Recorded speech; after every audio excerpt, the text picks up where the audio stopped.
So pull-ups can be very, very difficult for a new lifter. You need a ton of strength in the biceps, forearms, your grip, and of course the lats and the lower traps, some of the muscles that really play a big role in getting you up over that bar.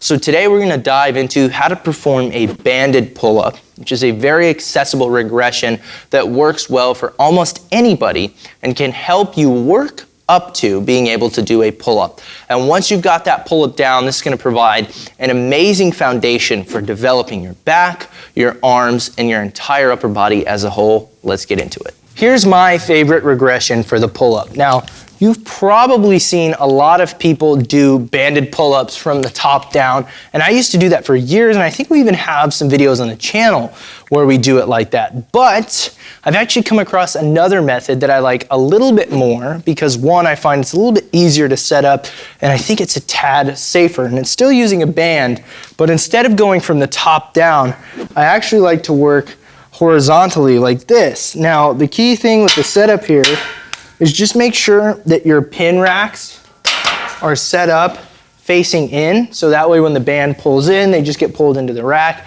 If they're facing the other way, they're gonna get pulled out, and you're gonna be in trouble. So from here, it's really simple.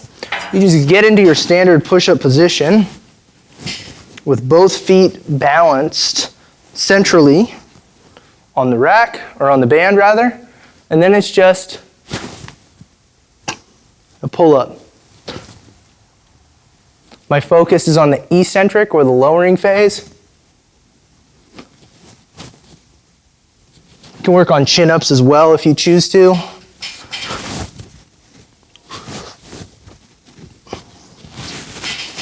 All in all, pretty simple way to regress your pull-ups. What I like to do with that is to aim for anywhere between 8 to 12 pull-ups, gradually increasing the duration of my eccentrics or the lowering phase so as to build up as much strength as possible in the lats and the grip, and then take it to your traditional pull-ups. Now, another thing you can do if you're really struggling with your pull-ups is simply hang from that position. All you gotta do, again, using the band, go up, take the feet off, and just hang. You're gonna end up hanging for as long as you possibly can. That's another way to work up your grip and your lat strength into a pull-up. So given that you have now some tools to work your way towards a pull-up, how do you progress out of that initial situation or that initial movement? So there's two main ways. Like I said, you can work on increasing the number of pull-ups you can do, or work on increasing the duration of your hang. You can also get a smaller band, like you'll see here. I have one with a noticeably smaller thickness and general width is smaller, so that would of course give you less assistance, so you could work from a very dense band with a pretty substantial width to a much smaller band with a much more minimized width so that you get less support.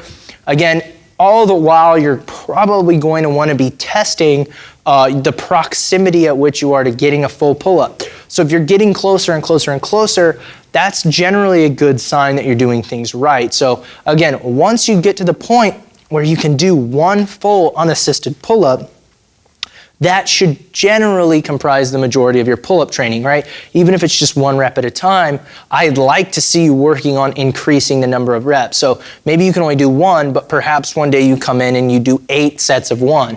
And then maybe the next day you do 4 sets of 2 and then 4 sets of 1. And then the next day maybe you do 2 sets of 3 and 6 sets of 2. Eventually progressing to a point where we're doing a considerable number of pull-ups in each given set without the bands.